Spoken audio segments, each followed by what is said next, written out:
Welcome back. So I am going to update you on everything that I am aware of today. Let me just make sure that I have the right date because I have been staying at home and I don't even know what day it is. Okay, it is Thursday, January 28th, 2020. But this information that I give you is going to be relevant, just relevant. So right off the bat, I want to talk to you guys about cryptocurrencies and stocks. It's the same exact thing. One is virtual. One is technically a commodity or like an investment in a company. Therefore, it is like hard currency, they consider it, because that company is supposedly solvent, meaning the stocks that you buy, that company should be able to cash out on every share unless it's for, building purposes. So when they do like an IPO or something like that, they're trying to get seed money to build the company, right? But inevitably, when you buy a share of a company, it's because the company has that amount of money to give back to you had it gone solvent, even though they don't, because most of them go bankrupt and you lose all your money anyway. But that's theoretically the gist of it. If I'm wrong, correct me, because you're going to do it anyway. This YouTube community has a huge kind of like, I'm going to school you, which is so school me, whatever. But that's how I understand it. I am not a financial advisor. I do not give financial advice. I'm telling you what I'm doing, how I perceive the market. It is my personal opinion and how I'm choosing to live my life. I'm just sharing it with you because nobody really ever told me these things. And I'm sitting here doing all this research, watching all of these DVDs, watching all of these YouTube videos, reading all of these articles to get the gist of what it is that I'm about to tell you right now. So I have an insurance license, a real estate license, and a bunch of other things, right? Republic, I'm everything, right? I was studying for my Series 6 and 67, but I'm not going to do it because I wanted to be a financial advisor, only because of the way that things are changing. You don't need those things anymore. The way that the economy is going, you don't need it anymore. And the reason I didn't become a financial advisor in 2016 is because that president that came in and he changed all the laws and everyone's like, forget it, all the information is wrong, you can't really study for this test. And then I figured he's not going to be here for 8 years, so I have to wait for the next president to come in to study. So it's been 4 years. I'm like, forget it. So I've been getting into cryptocurrencies and I am not a big investor. I invest anywhere from $5 to $1,000. That is my allowable gambling money, is what I call it. So if you guys watched any of my other videos before, I invested $1,000 in Bitcoin in March or April of 2020, and it turned into $4,500 in January of 2021. So I took out $1,300, which I reinvested in the market anyway, for like almost a month. So I was like, oh, I cashed out, I feel better. But then I saw that cryptocurrencies were growing, and that's what this whole video is about. How to look at it, which ones to choose. You have to do your research. Do not just listen to what I say. And I'm going to explain to you what these trend stocks are, these trend cryptocurrencies are, and just so you understand, because a lot of people are not getting it. And I was trying to explain it to my brother, who's like 11 years younger than me, and he was not understanding it. So I'm hoping that it gets to you guys. So I took the rest of the money after I took out my initial investment and I reinvested it as monopoly money. I'm like, okay, now I can learn. I'm using the profit to create more profit. This is what rich people do. I invested, I made a return. I didn't take it all. I took whatever I needed. And then the rest I'm going to put back into the market to see if I can grow it. And if I can grow it, I'm basically making money off of free money, right? Like, understand that concept. Invest in something, make money, take your initial investment out, and then make more. Some people will just put it all in and then they like lose their minds. There's a stress associated with this. It's kind of like a buyer or a loser stress. Let's say you got in, everything is about shares, right? You buy 1,000 shares of a stock. It doesn't matter at what price. What matters is when you sell it. Let's say, well, it does matter at what price. So let's say you buy 1,000 shares of a stock or cryptocurrency, same thing, different entity. They're always like, no, it's not the same thing. It's basically the same thing. Get over yourself. And let's say with cryptocurrency, you get it at a penny. So you get 1,000 shares at a penny, which is $10, right? For $10, if that penny moves up to $1, you still have 1,000 shares at $1, which is now $1,000. It's all about the number of shares. You multiply that by what the price is. if you can sell it at that price, then you make a profit. But what happens is with the markets, especially now what's going on with this whole BlackBerry, GameStop thing, like, this is what I want to get into, right? So, like, it's freaking amazing. So basically so this is how it works. So right off the bat, you take your number of shares, you multiply it by the current price, that's your potential earnings. You don't have it until you actually sell it. And sometimes when the markets get so flustered like they are right now with this GameStop movement, which was motivated by Elon Musk tweeting about GameStop, and then everybody's looking for that next tip because everybody feels like they lost out. They didn't get in at the right time. And everybody wants that slingshot move, that move that where you invest in the money, you invest in something, and then it catapults you forward and you become an instant millionaire. But you're not a millionaire if you hold on to the asset. You're a millionaire when you cash out of the asset. Now, the thing with the cryptocurrencies is that people are saying, no, you hold on to it. So all those people that have been holding on to Bitcoin from when it was like $1 are crazy, technically crazy rich because now Bitcoin's at $30,000. It was at $40,000 and then it dropped. But if you're not cashing out, you don't have that physical money. And people are like, no, but Bitcoin is money. Yes, but the price goes up and down and up and down. So that money's volatile, meaning you're not sure what it's going to be, right? So you could be a millionaire one day and then a regular person the next day. It's when you cash out that you actually technically have those funds. But the US dollar is deflated, or inflated, meaning that the actual value of $1 is not $1. So basically the US banking system is banked on the fact that we believe that the Federal Reserve, which is a private entity, it's not even a US government, it's a private bank. It has nothing to do with the United States government. The Federal Reserve is a bank. It's a foreign-owned bank, actually. It's a bank that holds the gold for the United States. And it basically balances the money, which it really doesn't. This is my understanding. Again, correct me if I'm wrong, because I could be wrong. I'm not perfect, So we have printed more money than we have in gold. That's a fact. We have printed more. So the American dollar does not have the value that the American dollar claims to have. It's just paper money. And everyone's like, oh, but cryptocurrencies aren't real. Well, neither is American money. American money is just a digital asset. It's what your bank account says that you have. And the paper money gives it like a form. So you can look at it and be like, oh, I have $100. I can go and buy $100 worth of goods. The only reason that $100 has value is because the person that's selling you the goods says, oh, you gave me $100. I believe that you have $100. I'm going to then, barter and give you back $100 worth of goods or some change if it's less than $100. Cryptocurrencies are the same exact thing. The difference is that with cryptocurrencies, it's just numbers and it can go up and down. So basically what cryptocurrencies is, it's the idea of money and the stock market put together so that now you have the ability to move yourself forward. I'm doing something right now. And then, so how it works really quickly is you have an account, right? And what I'm trying to say, and what I want, let me just jump forward because I'm all over the place, right? Right now, cryptocurrencies are a big thing. My suggestion is when you make your money, cash out and buy physical assets. Buy real estate. Buy bricks of gold. Solid 24 karat bricks of gold. Because if there's an EMP or anything happens and all of the money gets wiped out of the system, which was like the Netflix movie 3%, basically they wiped out all the money. Everybody started from zero. Everybody was poor. The rich people weren't rich except for the assets that they had, which was the property that they owned and the things that they acquired. Same thing is going to happen. Again, this is how history repeats itself.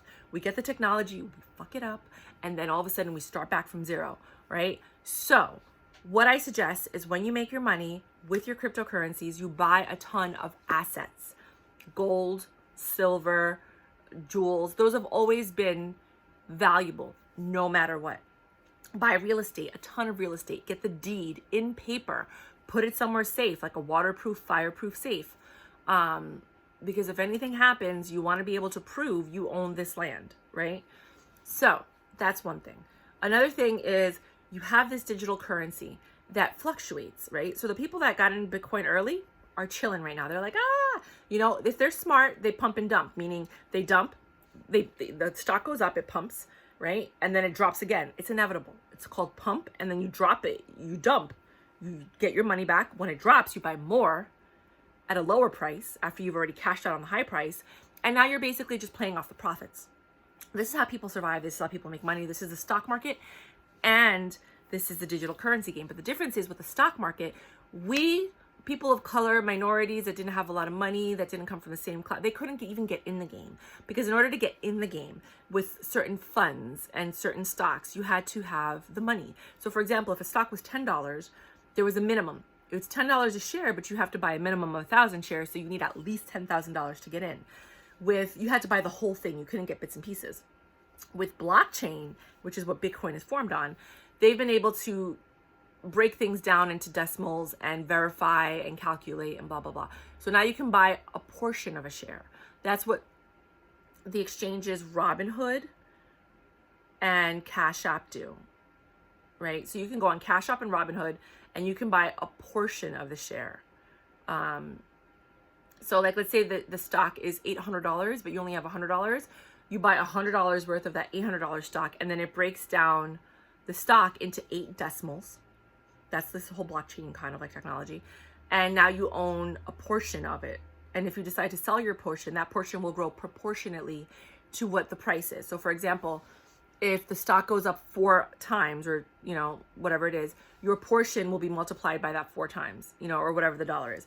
So if I have 0.5, which is half of one Bitcoin, and Bitcoin is $10,000, I have $5,000. If Bitcoin goes up to $40,000, I technically have $20,000 because it's half, because I have half of a share. Does that make sense? If I have 0.3, it's a third. So of $1,000, I have $300. Of $50,000, I have $15,000. Right? So you have whatever your number is, like you look at your actual ledger or whatever you want to call it, and it'll tell you how much you own of the share. You multiply that by what the current price is, and that's what your potential earnings are. But remember, that price goes up and down and up and down. So how do you make money? When I first got into stocks, I made money once I doubled, I got out. You pay a 20% short gains tax, so whatever, 20 or 22%. Whatever you make, the profit, not the original investment, the profit, the gains, right? So if I invested $100 and I sold it at $200, the profit is $100. My original investment gets taken away from that, and then I pay tax on that $100. You can pay anywhere from 20 to 22% on that if you sell it within a year. If you sell it after a year, you pay significantly less, but it all depends on what you're writing off, what your taxes look like, what your status is, if you have kids, deductibles, dependents, I don't know, right? That all changes. You need a CPA at that point. If you're making good money, like really good money, you need a CPA because they're going to make sure they do everything by the book. You don't want like to use a software to do your taxes. You want somebody professional that knows all the tricks and the rules and the loopholes and stuff like that. So now you have this potential earning. Some people hold on to it. They consider it an asset. I worked in the jewelry industry. I understand gold. I used to calculate gold. I used to calculate silver. So I understand the value of it. I don't believe in investing in the stock of gold. I believe in owning it. Having physical bar. My goal is to buy at least one gold bar, at most 100 gold bars, 5-pound gold bars. Having them as assets, because the price of gold fluctuates, but as the value of gold increases, you have a physical asset that if you needed to leave the country or whatever, you can exchange it for whatever the currency is at the time. Like for example, when this whole presidency happened, we were talking about, me and my friends, like China and Russia are totally going to take over the United States. China because they own us, because we owe them so much money. We owe them trillions of dollars in debt. So if at any point China wanted to cash in, they can take over America, and basically we the people and our assets belong to China because we owe them so much money, and everything we bought was made with their money, right? So that's a reality that nobody wants to face, that you didn't learn about in this last presidency. That's the fact, right? So we were talking about, like, if China and Russia came in and took over, we were trying to learn Chinese and Russian so that, like, at least we have some value, so we can, like, assimilate and, be like the liaisons, to the people who are taking over, and sorry, the people who are here. And I don't know where I was going with that. Oh, yeah. So we're like, our American dollar is going to be valueless. It'll have no value. But if I had gold, either the government can take it and be like, we own it anyway, or you could trade it and be like, I have this gold. Can I get some of your currency? And then you can kind of like, if they honor that, because technically they're going to be like, no, we own everything. We own all of it. We own your gold. We own it all. You don't own you right? If they did for some reason say, okay, fine, we'll honor your asset. We'll give you this amount for that amount. It's a trade. Now you can survive in any economy because you have an asset that you can turn into whatever the currency is. Now, obviously, if you're going to like the woods in the middle of nowhere, like in the mountains and these Amazon rainforests, these indigenous people do not value, well, some of them do, but most of them don't value gold or silver or jewel. They don't care about that stuff. They're like, what am I going to do with this? Right? So that's not an equal trade, but it depends on, technically civilizations, right? If you're dealing with a civilized group of people, you'll be able to do that. So that's why it's good to have the assets. If you own the property, again, if China were to take over, you don't own that property anymore. You can have all the deeds in the world. It's not your property. That's why you need to invest in properties outside of the United States as well. Because God forbid somebody comes into the U.S. and takes over, you have a beachfront property in Panama. Oh, that's another goal. You have a property in, I don't know, you bought one of those dollar homes in Australia or Spain or wherever, Italy, wherever they have those dollar homes, and you fixed it up. So now you may have lost everything you have in one state or one country, but you have everything in another country. Plus you have assets. So that's why when you're thinking wealth, you're not thinking, oh wow, I'm chilling in America. You're thinking, I bought properties in different countries. I bought assets in different countries. I have boats, because God forbid you have to get out of America. You could take a boat if you have a good one and a big one and go to another country, like go along the coast and then kind of get out of America or go up to Canada. You have a mode of transportation. So these are the kinds of things that I'm thinking about when I'm building wealth. Do I have wealth right now? Dude, no. My portfolio is worth like $5,000. Come on now. Not even gonna lie to you guys. However, the potential for it to grow and slingshot and taking those moves and then reinvesting them, because I'm constantly doing the research, is moving me forward. Because remember, that $5,000 portfolio, what's that, probably like $7,500, started from $1,000 investment in cryptocurrency plus $1,000 investment in stocks. So my $1,000 investment in stocks doubled, so it's $2,000. My $1,000 investment in Bitcoin, or $1,150, became $4,500. So $4,500 plus $2,000, $6,500 is what my portfolio is. I just cashed out on some stuff because I feel like there's another run that's coming. So I made the maximum amount of profits that I could. So for example, I talked about this in my other video, X, American Steel, right? The code is X on the stock market exchange, and it's American Steel. It always drops down during a crisis to $6, $7, and then or 10, $6 to $10, and then it jumps back up to 20, more or less. Sometimes it's 30, but usually 20. So this market, it dropped down to 6. It went up to 21. I didn't sell. I sold at 18. Now, I still made $1,300 profit on top of the $700 that I invested, but I could have made $150 more if I had just stayed in a little bit longer, or $210, something like that. Like if I had just sold at the peak. But the thing is, with the cryptocurrencies and the stocks, you never know when the peak is. So there's that fear, the stress. So what I was talking about is they actually have this psychological stress of like when you sell at $20, let's say you bought at $1 and you sell at $20. That's a 2,000% gain, 20 times what you originally invested. That's great. But if you sell, and you should be happy with that, right? Depending on how much you invested. I mean, some of these people are investing $1,000, $10,000, $15,000, $20,000, and they're making like millions of dollars, right? I'm not there yet. I'm trying to start it from the bottom now. I'm here, I'm trying to start from the bottom and then move my way up, right? So these people will sell at 20 and then the stock goes up to 30 or 40. They have this like stress and anxiety of like, I should have stayed in. Dude, when you're investing in stocks, it affects your whole body and it causes stress and it makes you like, when you're investing in stocks and cryptocurrency, if you won and you came out with a profit, be grateful. be at peace. Like, I won. I understand the game. I can still take those winnings, reinvest in a new stock or something, because there's always new technology, there's always a new company, there's always some, and then grow it because now I understand the game. Do not stress out over the $2 that you missed out on. I mean, $2 times 20,000 shares is $40,000. That's a nice amount of money. Yeah, you kind of could be a little stressed out, but at the same time, it's like, you made a profit. You made a good profit. You got out because something in your soul, your intuition, or your fear got the best of you and you got out. You know what I mean?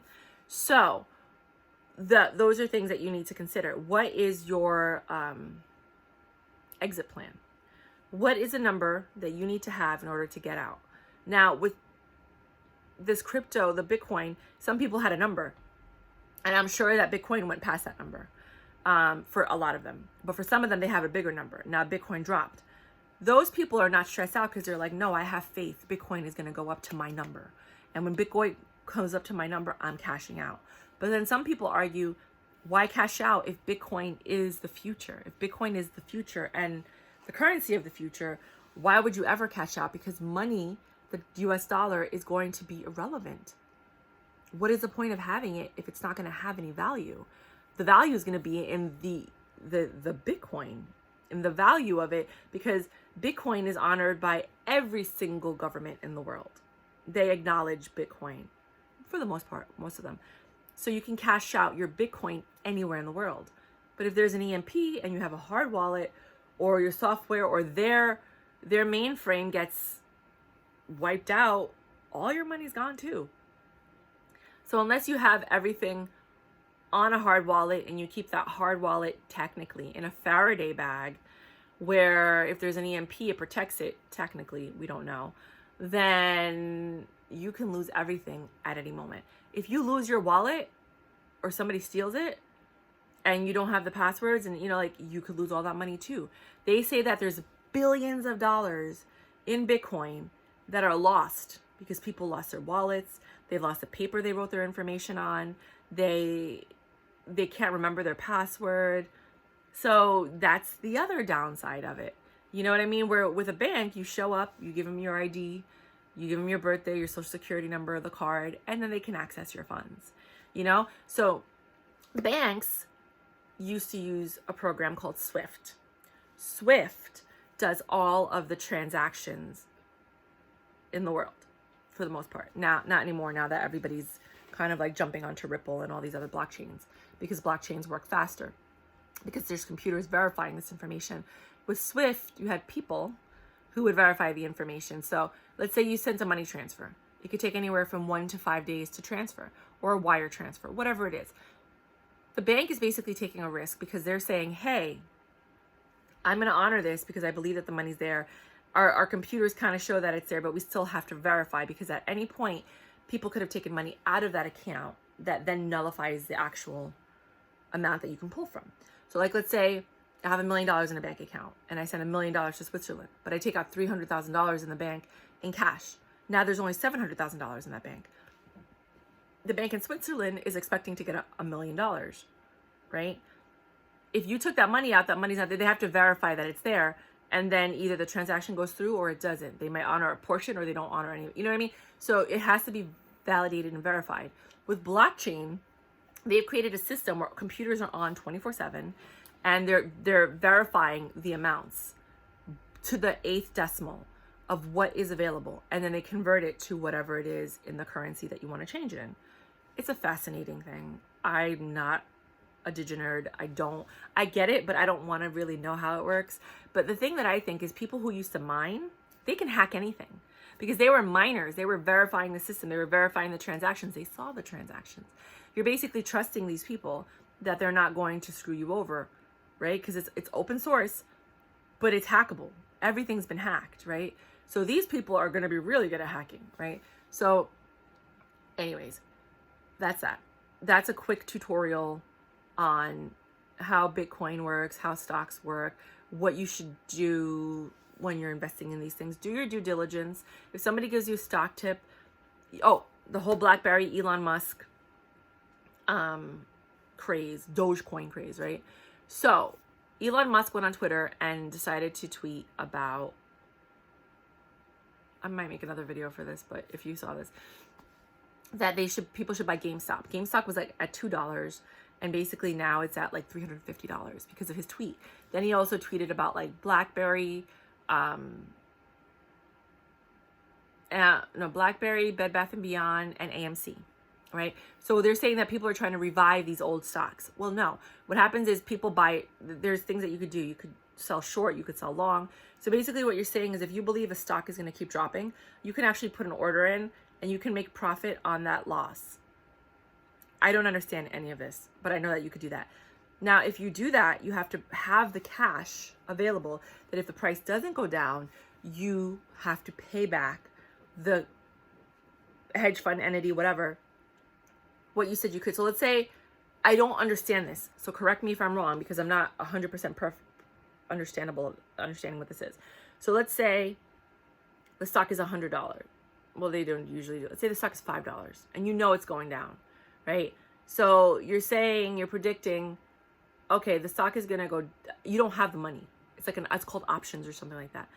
I'm opting to buy this stock at $5, right? I believe it's going to go down. So if it goes down to this price, then I'll buy it, right? I want the option to buy it at a lower price. But I'm also saying that if the price doesn't go down to that price, because you're betting on it going down, you're going to pay the full amount that you owe. So like, let's say it's $5, 1,000 shares, that's $5,000. You're banking that it goes down to like $4. You have $4,000. You don't have the $5,000. Now, mind you, these numbers are going to be exponentially larger because these people have been playing this game for so long. The stock drops to $4, you could buy it at $4. Or because you bought the option, if it drops down to $4 and you find a seller for $4, you got the stock at $5. They bought it at $4, and then that dollar difference is what you make. It's something like that. I don't really understand it. All I know is that you make a profit off of the stock going down. You're shorting it. You're trying to say like, oh, it's going to go down and I'm going to make money off of it somehow, right? Oh, that's what it is. No, I don't know. It's something like that. I thought it was originally that you own the stock at like $50 and you're like, oh, I'll give you the option to buy it at, oh, that's what it is. So for example, I'll give you the option to buy it at, you own the stock, it's at $50 a share. Then you put the option out. Like, I'll give you the option to buy it at 50, right? Because right now the stock price is going up to like 55. So you buy that option. Let's say it's like $2 a share. There's 1,000 shares. So you spend $2,000 on the option. And you're saying, I'm going to buy your stock at $50. I'm going to buy the option. That's $2,000. If the price goes up, I have the right to buy it at $50, which is less than what the high number is, right? But most people don't end up doing it. Then there's other people that say, oh, my stock is at $50. I'll give you the option to buy it. It's something like that. I don't know. Don't even quote me on this. But I know it's something like that, right? So what happens is it's like a bet. I bet that this is going to happen. If it happens, you make money. If it doesn't happen, you owe money. You owe whatever the bet was, right? Let's look at it like that. So all these people had these options to short it, to make sure that you were going to make money off the stock going down, but it didn't.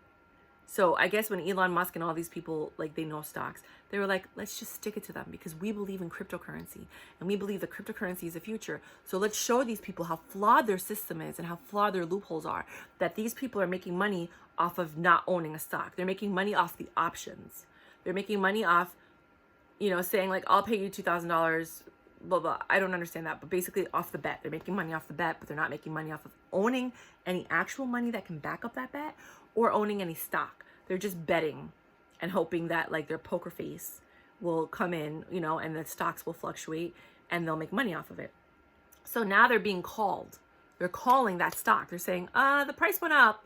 So now you had the option to buy this stock. Now you got to buy the stock. And people don't have the money. So they're fucking over all of these people that have been playing this game and making money out of thin air, literally making $1 out of nothing. And they are sticking it to them. And these people now have to pay up. They have to take money out of their pockets and pay up. And that is increasing the price of the stock. right? So what they're doing is they're screwing all the people that have been, all the old money. New money's coming in and new money's like, what? I know your game. I'm going to show you, right? And new money came in and they were like, boom, with your loophole. Now what? So that's raising the stock of the price because now all these people have to pay the full price. They have to pay whatever they said that they could when they really couldn't. And some of them could, but now they're like, oh my God, they're going into financial ruin. Not all of them, but some of them. The new ones, and people that came in early and they're like, oh my God, I'm going to make so much money. And then now something like this happens. And then there's other people that held on to the stock forever, believing that it was going to go up. And now they're chilling. They're cashing out. So the stock price goes up. The people that had originally owned the stock will drop it. And then all these new people that are like helping the stock to move up, they're the ones that are kind of getting screwed because they're getting in either like after the pump and then the stock is going to drop. So that's something that you have to realize. The sweet spot is to get in before it pumps or while it's pumping. And then when you get to what you think is the peak, being smart enough to get out before the price drops. And this is where people who don't know anything about stocks get screwed because they're like, oh my God, it's growing. You think nothing perpetually grows. Things go. Highs and lows in life. You have happy moments, you have sad moments. You have good high notes, you have low notes. So you have to know when to get out when it comes to the stock. You know, you might get out too early and be like, you lost that potential gain, but you still gained, you know? So I just wanted to share that with you. So then Bed Bath & Beyond, AMC, and BlackBerry are some of the stocks that they were talking about that people are pumping up because of this tweet by Elon Musk. Well, the interesting thing is I went on Robinhood yesterday and I tried to buy the stock. I put the order in. I wake up this morning, the order's canceled. I'm like, oh, okay. So then I go on Webull because I already had $100 invested. And the thing with these other things like Webull, E-Trade, all, you have to put money in first. That money has to clear and then you can use that money to buy stocks. But it doesn't mean that you're going to get the stock at the price that you put the order in for. You're hoping that you do because these people have connections and they're also working with software that's, you know, probably running on blockchain that does these orders for you, right? In technically real time. But things like Robinhood, Cash App, they got out. They were like, no, we're not honoring these. We're not doing this because we know exactly what's happening. We're not getting involved in this. We noticed that this is like people really trying to screw over the system. So they got out. Also, I think they have more to risk. They're not like these big financial companies that are solvent. I mean, I'm sure they're solvent, but they're not like... Solvency just means that you have enough money in cash, in liquid, that you can pay off all of the ledgers, all the debts, all the bets, like insurance companies. If you issue a policy for $100,000, you need to be able to cover that $100,000 if somebody makes a claim. So insurance companies technically have billions and billions of dollars, trillions, some of them. And basically whenever they issue you a new policy that says you can make a claim on it, they are saying that they have the funds for every single policy holder to cash every single claim. But then they fight you for your money, right? Because they got to pay their employees and stuff like that. And they don't even want to give it to you. I was in a car accident, so I'm talking from the heart. They don't even want to give you that money. You know, so they fight you to get the money that you're entitled to because you have the insurance. They're solvent, but they don't want to give it to you because they want to make sure they have enough money to give their employees bonuses, pay their salaries, their breakfasts, all these other things, all these other things that they use they basically use your money and your premiums to fund their lifestyle. And then when it comes time for you to actually cash in on what you deserve because you bought the insurance, they don't want to give it to you. They're going to find every way to disprove the fact that you deserve that money. That's the scam that people are trying to break down. And you know, auto insurance is mandatory. So you would think that they would pay a good portion of what the policy has if you were hurt physically. Anyway, that's getting personal. So that just shows you how the industry works.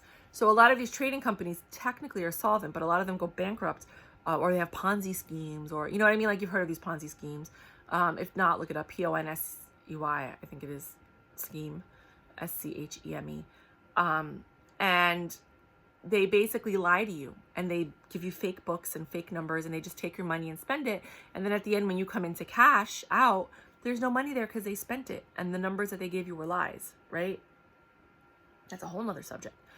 So what they do is these companies like Webull, E-Trade, hedge funds, they're technically solvent. They should have the money there to cover anything that might go wrong. They should have insurance. And that insurance works for them, right? So when they make a claim, they get paid on their insurance. But the average Joe, when they get into an accident or something happens and they try to claim it, even health insurance, they get screwed and denied, right? It's so funny how all of this works. But anyway, so that is my lesson. So basically, they pumped up the stock. I don't know what's going to happen if they want to pump it up. A lot of people are saying like a company like GameStop now has all of this money from the price of the stock and people buying into it, that they can actually change their whole portfolio. They can start buying other companies and making big moves and growing, and then actually justifying the price of that stock, because now they have the capital that they need to grow their company in a different direction. So that's a possibility. I don't know if Elon Musk was just like, let me see the power of my tweet, or if he was trying to stick it to them, or if it was just like everybody being like, we're gonna teach people why cryptocurrency is better, because you can't do this with crypto, but you can, because then you look at the Dogecoin. Okay, so there's coins. Cryptocurrency has an actual value because there's blockchain. There's an actual technology or software behind each cryptocurrency, right? So each cryptocurrency has a function. They go out there, they try to sell that function to banks, to businesses, to adapt their blockchain into their business so that they can make money off of that, right?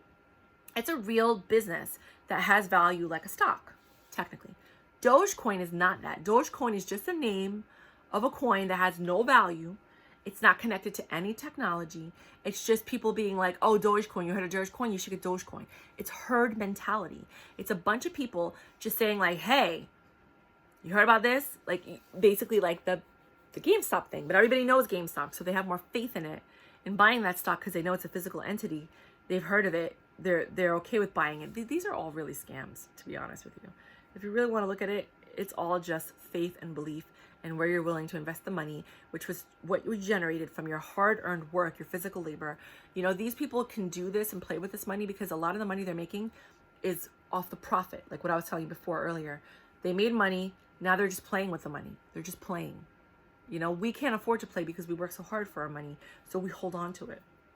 So basically, you know, the prices have been inflated, and it's basically this generation saying, we've been saying from the beginning that cryptocurrency is more secure, cryptocurrency has more value, and there's something to back it. Dogecoin is saying like, let me see how far this can go. Today my Dogecoin went up $150. I invested $150. I made $150. So I doubled my money. Yay! But I'm holding on because I'm hoping that it'll go up to $1, and then that $150 investment goes up to $18,000, at which point I will cash out half of it and just ride the other half, or transfer the other half into another currency and then use that money. You know what I'm saying? So you see how you have options if you stay in. Cryptocurrency is a long-term gain.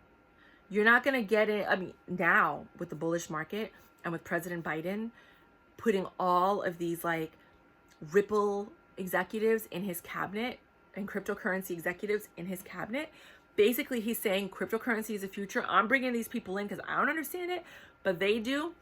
And this is where the future of America is going for at least the next 4 years. So this is the time to get into cryptocurrencies. I cannot guarantee which ones. I cannot guarantee the price. I know there's a lawsuit with Ripple right now. Ripple is a blockchain that a lot of banks are using to send money quicker. So remember what I was telling you about Swift? You can get money in like 1 to 5 days after they validate it. With cryptocurrencies, you can validate that transaction in 3 seconds. Why are we using this archaic system when we can use this new technology? Banks are getting on board in England, in India, in America. They're getting on board. So now this lawsuit with the SEC, Ripple is a company. The XRP existed before the company Ripple existed. XRP existed, Ripple existed. I don't know if Ripple acquired XRP or what happened, but now XRP and Ripple are kind of linked, or maybe Ripple is using the XRP technology or blockchain. I don't understand that part right there, but I know that they're connected, but they're not. So the SEC is suing Ripple for the XRP, saying that it's a security, but Ripple's like, it's not a security, it's a cryptocurrency, which can never be a security. It's its own thing. Ripple doesn't even own the XRP. They're just using the XRP technology, or they've manipulated. I don't know what they did with, I don't understand how the relationship works, but they're two separate things. So basically they're saying this lawsuit's going to fall apart. The reason the lawsuit even happened is because all of these rich people are getting into it. They're like, oh my God, everybody's going to be using Ripple and XRP.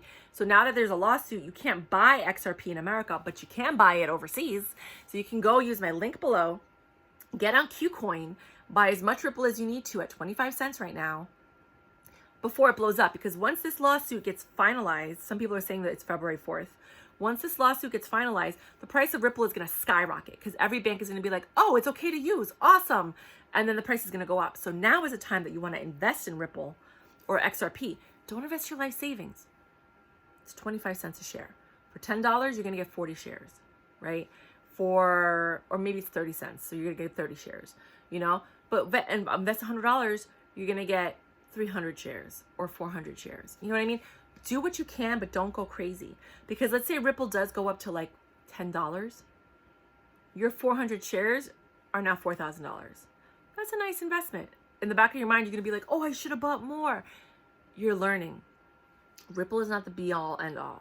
Amazon is not the be all end all. Tesla is not the be all end all. There will always be more stocks, new technology that's going to push out the old and to bring in the new and then bring in those profits. So do not freak out. Just take your win, get excited. You're learning the game. You made a profit because a lot of people lose money. They invest and that stock never goes back up. With cryptocurrencies, you can invest at the peak, which everybody's investing in because they're hoping that it goes up.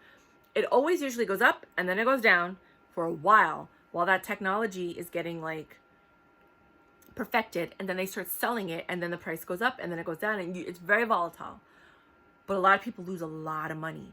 And it's okay because they write off those losses. They have so much money that they can write off those losses and not really lose anything, because remember, the profits and the losses kind of balance out because they've been in this game for so long. They can do it. But the average Joe who's sitting here and they're investing literally what they make, their hard-earned money, it hurts them. So only invest what you can gamble. Only invest what you're willing to lose. Don't invest it all and your house and your mortgage and like sell your diamond ring and all. Don't do that to get into this game. Make your money, cash out, use your profits. That's my advice. That's what I would do. That's what I've been doing. That's why I do say that. But I'm not a financial advisor. I don't know. As you saw in this video, I'm like, I don't really know how that works. I'm just giving you the gist of things. You can do the research. On my Let Me School You channel, I never tell people what to do. I always say, this is what I've learned. Now you need to go out and do your research. You need to figure out what is the best movement for you, because we're all different people. We have all different lifestyle. We have all different responsibilities. Lifestyles, right? We have all different responsibilities. Everything is, we're all different. And the decision for me that's best for me might not be best for you. You know what I mean? So don't ever listen to anyone. So my mom called me and interrupted the video. Sorry. But basically, that's all I have to say. I just wanted to give you like a gist of everything. I might make smaller videos of everything that was in this video. So if you see it, don't get upset that you're hearing the same information again. I usually tend to add on to it, like, oh, I forgot to mention this. So I might be repeating the same information, but then I add more information. So if you do like my channel and you do like watching me and getting to know me and, awesome. But I'm going to put links to all of the exchanges that I've learned about cryptocurrency, and stocks, and all the ones that I recommend, all the ones that I've invested in, not even recommend. This is what my portfolio is looking like. This is what I'm looking at. I'm not telling you the numbers. I'm just telling you and I just took risks because it was free money. I was like, oh, I'll take $5 and put it in. I never heard of this one, OpenDAO, and I got 5,500 shares for $5. I'm like, look at that. Then I started looking up OpenDAO. It is a fantastic technology, but I'm sure that there's hundreds of other companies that are doing the same thing. It's just a race to see who gets to the market first, who finishes the product first. And then sometimes, like I said, these CEOs from one cryptocurrency or company go to another one because they have the basic knowledge, but they can add to it because theirs failed. They didn't get the funding. They didn't get the contracts. They weren't, whatever it was. So I'm looking at this company called OpenDAO. It's OPEN on cryptocurrency. I'm probably going to put in another $10, maybe 20, and get like another 10,000 or 20,000 shares. Because I'm like, 25, and it just feels good to know that for $25 I own 25,000 shares. Now, I bought Turtle for $5 and I got 2.5 million shares, and that feels good. But then I looked up Turtle and I realized there's no value to it. It's like it was off by like $1 trillion or something, the valuation. So now that $25 million worth of Turtle is now actually 25 Turtle. In December of 2021, it's going to go down multiple decimal points. So my 25 million shares is now 25 shares. But you never know. Turtle is like a Dogecoin. It might actually go up between now and then. And then I will, if that happens, which it probably won't, but if it does, before they actually do that transfer, I would transfer that currency and the dollar value of it to something else before the change happens. So for example, I have 25 million shares. Sounds so fucking awesome. Or no, 2.5 million shares. 2.5 million shares, right? 2.5 million. If for some reason that number went up to like a penny, do the math. If that number went up to a penny, I'm talking about $250,000, $250,000. If that stock went up to a penny this year, I'm taking all of that money and I'm transferring it to something else before the split happens, and then they bring it down from 2.5 million shares to 25 shares. The correction, they call it a correction. So stocks go up, pump, pump, pump, pump, and then they correct, and then they go down because they have to be corrected. That's what blockchain does. Stock market doesn't really do that. They just take your money. And you know, like the valuation and all that, whatever. So I just wanted to share what I know with you guys. I don't recommend investing in Turtle, but you never know. Turtle is like a Dogecoin. It's like a meme coin. It just got popular off of people talking about it, but it has no value. There's no software behind it. It doesn't really do anything. It's just like a fake coin. They just put the word coin over it and they started selling it and people started buying it. So they're like, all right, we'll ride the wave, you know? But there really is no, like, some people are talking about how some people are going to incorporate Dogecoin because so many people have bought it into their system, basically acquiring Dogecoin and the assets that Dogecoin has created. And that Dogecoin might have a value in the future, but I'm really not understanding that. But Turtle coin has no value. It was just nice for $5 to be like, I own 2.5 million shares of anything. It just felt good. It was more of like an ego boost. You know what I mean? But if it did go up to a penny, I'm out. I don't care if that went up to $10 and it's like, you could have made $2.5 billion. I don't care. I'm okay with my $250,000 if it ever went up to a penny. I'm okay with that. Thank you. I'm all right. Right, 2.5 million at $1 would be 2.5 million. At 10 cents would be 250,000. At a penny would be 25,000. Excuse me, I'm sorry guys. It would be 25,000. But $25,000 off a $5 investment, if it goes up to a penny, I'm good. I'm good. I don't need it to go up to 10 cents. I'm good. I will take that money and invest it somewhere else. But that's how I am. I'm a very conservative, even though you would think it's risky. $5, whatever. I'm playing with it. I'm very conservative when it comes to that. When I see big profits, I'm out. A lot of these people hold on and that's where they make the money. I'm too scared. I don't want to lose what I got because it's a lot more than what I had. And that's basically the employee mentality where these rich people are like, fuck it, ride the wave. You know what I mean? I hope that I get to that point at someday. I hope I get to that point at someday. Yeah, that was right? I got into a car accident. My brain doesn't, like when I speak, sometimes my brain works faster than my mouth. Well, always. But I'm not as eloquent as I used to be. Anyways, that's TMI. So I hope this made sense to you guys. I hope you got the gist of it. And if you stayed with me till the end, thank you. Subscribe, like, hit the notification button because I'm going to be talking about a lot of things. My Let Me School You channel is not just about cryptocurrencies and stocks. It's about my life. Like things that I've learned in my life, things that I'm experiencing, conversations I've had with people. I talk about blue people, you know. There are blue people in Tennessee. Look it up. The Fugatis, right? Fugates. Look them up. They're literally blue people in the mountains of Tennessee. Not making it up. Thought that was fascinating. Had a whole conversation about that and how Indian people in their culture praised the gods and all the gods were blue. Is there a correlation there? You know what I mean? There's a lot more to it. But that's when I do my documentary. If you like my channel, I make no money off of this stuff. You know, hopefully you click my link so that maybe I can get like a free stock from Robinhood or $10 in Bitcoin from Coinbase if you're starting out in crypto and you need to like start something. If you do get crypto, you have to get a wallet. So there's Coinbase and there's a Coinbase wallet. I don't use that because it's just too easy to, you know, I just wouldn't do that. There are other wallets. There's hard wallets, soft wallets. I'll do another video on that if you want. I don't own a hard wallet or a soft wallet for the reason that I told you. If an EMP comes, all your money's gone anyway, unless you have your hard wallet in a Faraday thing. And then there's a software or a computer where you can actually pull that information out. That's a whole nother video. But just wanted to share that with you guys. XOXO, hasta luego.